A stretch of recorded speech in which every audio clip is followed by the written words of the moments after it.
All right, my brothers. So if you're watching this, that means some Wi-Fi gremlins got a hold of our live on our CBS, our new CBS broadcasting. It's Convoy Broadcasting System, CBS. So anyway, if you're watching this, that means this is the emergency plan. So look, let's get started. You know, this is the first Hatless sermon. Yeah, I'm going Hatless, and I'm going to take you back. I'm going to take you back to the early 70s, my grandfather's ranch. And on that ranch, horses, cows, goats, chickens, all kinds of, and they raise their own food, hardly ever go to the grocery store. But we would sit around the campfire, and this story was my favorite of all times as a kid.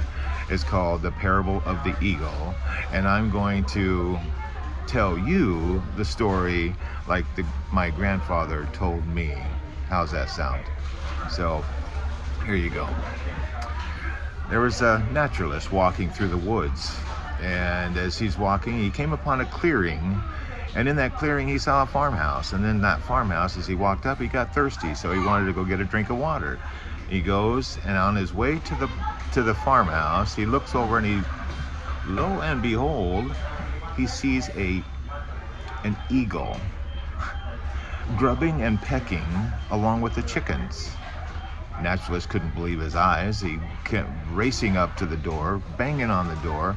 Farmer and his wife come to the door, and he just blurts out, "Sir, you have an eagle over there with the chickens." And the farmer's like, no, that is not an eagle. That's a chicken through and through. And the naturalist, no, let me show you that magnificent bird is not a chicken. And the farmer's like, okay, show me. So the naturalist went over to this magnificent bird, the eagle, lifted it up and said, "Eagle, you are an eagle. Spread forth your mighty wings and fly." And the eagle just saw his chickens right there and immediately hopped back down to be with his buddies, the chickens. Now the farmer's like, see, told you, chicken. And then the naturalist, he says, well, let me try again. So this time he takes this magnificent bird to the top of the hay barn. Same kind of barn that my grandpa has right there on the farm, and he would point and went to the very top. The hayloft's got this little door, little ledge, and so he takes this great bird out there on the ledge, and then he lifts him up and he says, "Eagle, you're an eagle. Spread forth your mighty wings and fly." And this time now the eagle starts to look nervous, and he's looking around, and he spots his buddies, the chickens, back there on the ground. What's he do? He swoops down just enough to get back on the ground with his buddies, his friends, the chicken. So I think the camera, okay, I found the camera. There we go. I'm talking to you. Sorry about that. I was talking over here and you're over there. So now the naturalist, by this time the farmer's like pretty excited. He's like, see, I told you, chicken. He was raised from the egg, hatched with a mother hen that raised this eagle to be a chicken. And then, so now the naturalist is like, he wasn't going to be defeated. He said, "Can I have one more shot?" And the farmer's like, "Sure, what are you thinking?" He says, "If it's okay, can we go on a little trip tomorrow morning early?"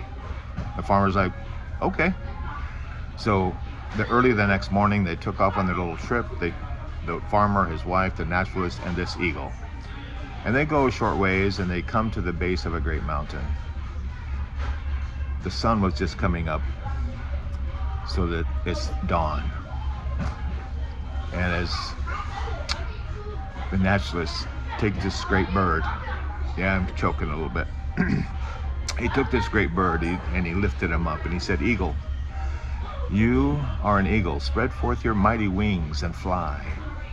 And now the eagle is looking around. He's nervously, and you can imagine what he's doing. He's looking for his buddies, right? The chicken friends that he now can no longer see with his eagle eye. He's searching for them, doesn't find them, but doesn't fly.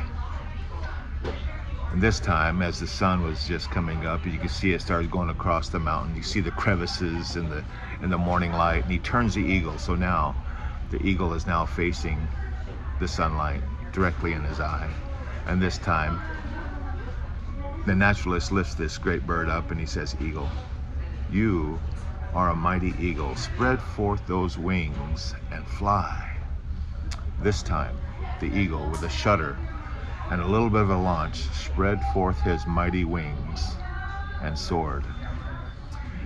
This is where, at the end of this story, this beautiful, beautiful metaphor, my grandfather, with his long, I can still remember his long finger, and he would do this. He would point right here to my head. And he would say, "Today, Mikey," he called me Mikey. I didn't like it, but he did. He pointed on my, "Today, Mikey, you acted like a chicken." And then he would put that great big hand and he would put it on my chest, covering my whole chest. I'm like 7, okay? And he said, "But I know you have the heart of an eagle."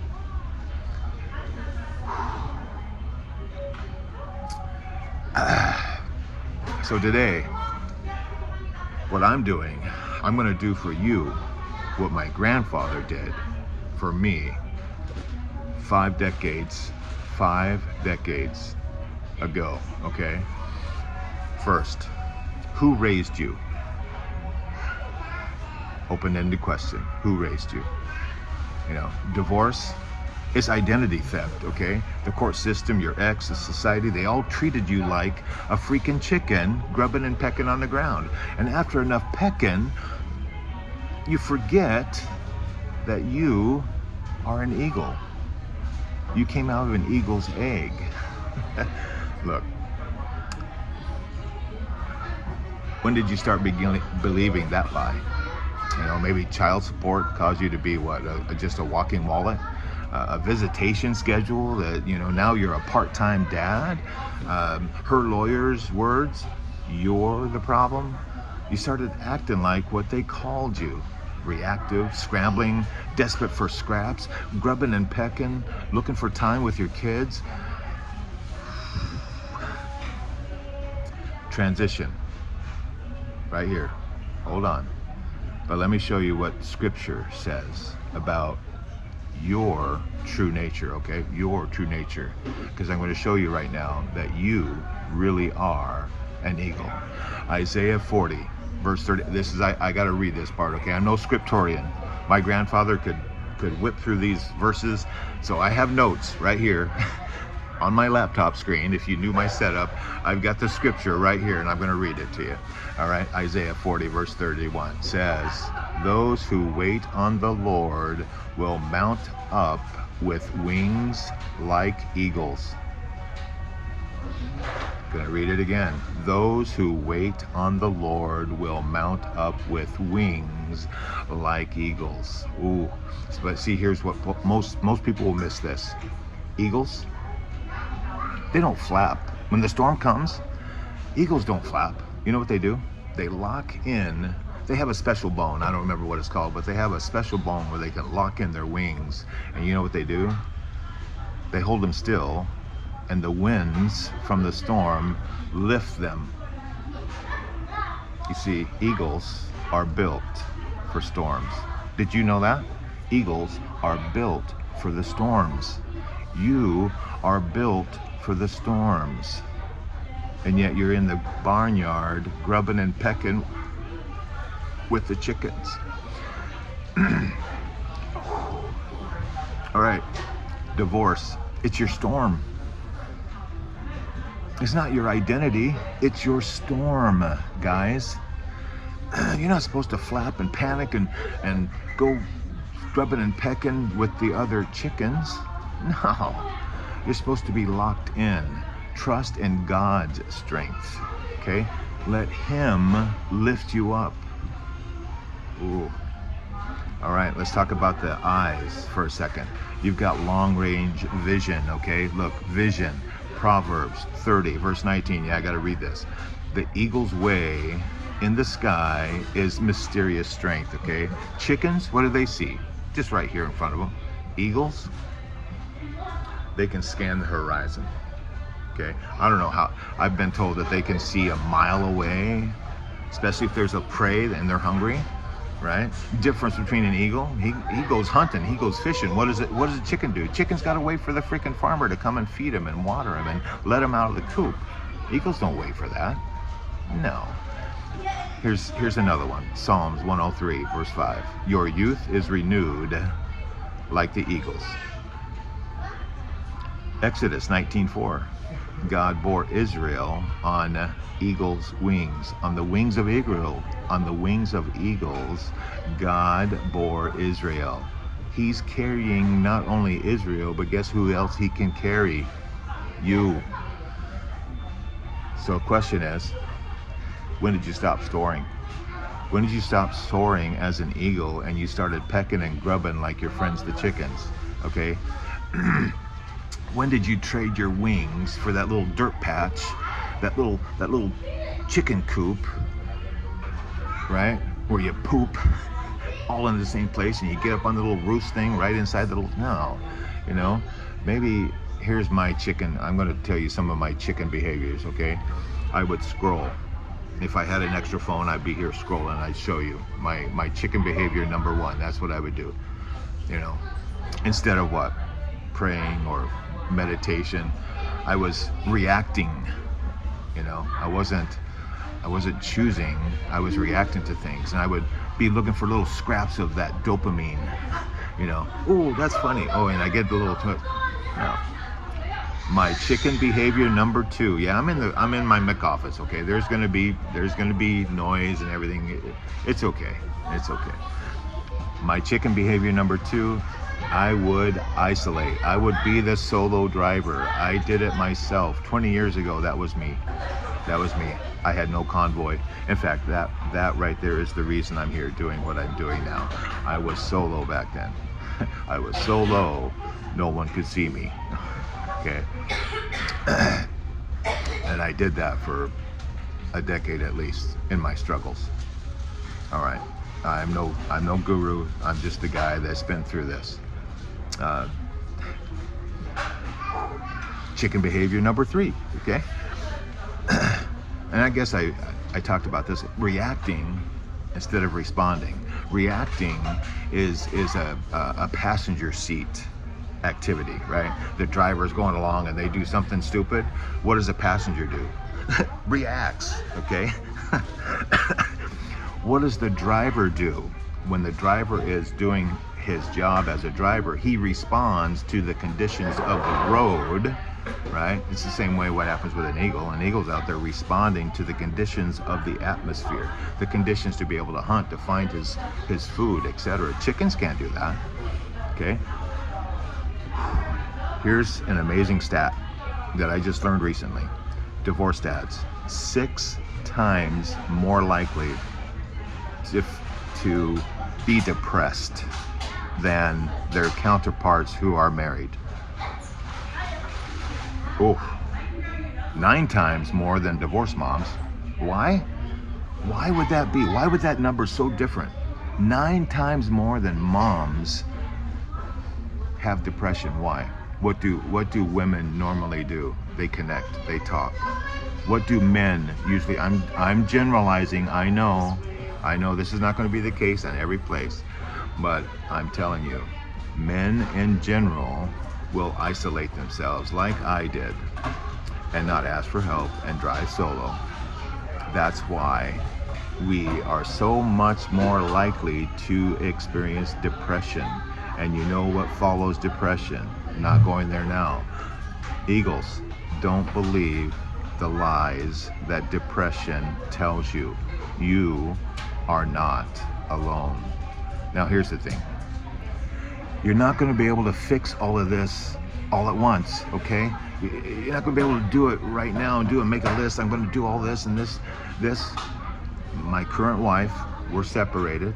She does that. She has this long list. I'm going to do this and this and this and this and this and this. And then what happens? I do the same thing, actually. Nothing gets done. Why? Because you get overwhelmed. So here's what I want you to realize. The load that we carry as divorced dads is very, very heavy. I mean, heavy. It's so heavy and the hill is so steep that if you try to get started from a dead stop in, say, I don't know, 8th gear, what are you going to do? If you're going to try to get moving, you've got to rev it to red line and then ease the clutch out. You're going to burn your clutch out, and then you're probably going to, there's no way you're going to get moving. You're going to roll back and you're going to kill the engine. Simple. Simple. Granny gear. Granny gear. You got to have granny gear. If you've got a steep, I've been there. I've been stuck on the hill. I missed gear 3 times. Believe me, I've been a trucker. I know this. I experienced this myself as a 10-year veteran out there on the road on a steep hill in Pennsylvania. I'm the one that missed the gear, not once, not twice, but 3 damn times, okay? Yeah, I'm a preacher man cussing on my own sermon. I can do that. I'm Hatless. I'm letting you know who I am. 3 damn times. Do you think I got pissed? I was mad. And what I finally did was I slammed it into granny gear and I climbed that mountain in granny gear. That's what I had to do. And that's what you've got to do as well if you want to get moving. Don't make the long list. Pick one thing to do, okay? Here's an example. I know for me, when I start to look scraggly, I will skip showers like I've done the last couple of days. I took a shower this morning, don't worry. I'm okay, I'm not gonna stink anybody out here at my office. Don't worry about that. But just this little one granny gear move for me changes. It's difficult for me when I'm in that depression. It's difficult for me. Taking a shower is like climbing Mount Everest for me sometimes. It is. But if I can just say, okay, I'm just going to do this one thing, instead of having the big long list overwhelm me and I don't do anything, let me just take a shower. And that one shower, it moves me forward inch by inch. So my question for you, what's your one thing? What's your granny gear that you're now going to choose that's going to get you moving forward? Just a little bit. I don't care. You might be on the ground on all fours. Maybe it's a crawl. Or hell, you might be laying on the ground and the only way to move is to roll. I don't care how you do it. Figure out a way to have some forward motion. That's right there is how eagles climb. Okay. All right. Look, let's bring this back. Okay. Let's bring it back to the campfire. We're gonna go back. I'm gonna leave you the way. I'm gonna leave you the way that my grandfather left me. Okay. In fact, I don't know if I could. I would tap you right now on your head, and I'd say, "Today, brother, you have acted like a chicken." And then I would place my hand on your chest, and I would say this to you, "But brother, you have the heart of an eagle, and you are built to soar. Now spread your mighty wings and fly." Next Sunday, 3 p.m., Hatless sermon number 2. Be back. I don't know, it might be a campfire, it might be something else, but just, look, until then, remember who you are. Remember that. You are an eagle. Spread forth your mighty wings and fly. I'm Coach Mike Mack. A little prayer at the end. God, please bless us as divorced dads to become the man that our kids need. Not the man that was standing in the wreckage of divorce. Not that man. But help us, bless us to become the man that our kids can be proud of. Help us to spread forth our wings and fly. Amen. All right, my brothers. Let's go. Let's go. One last message, and this is a message that you will hear from me on this CBS station, Convoy broadcasting system. You are not alone. I'll end there. You, my brother, are not alone. I love you. Coach Mike Mack, signing off.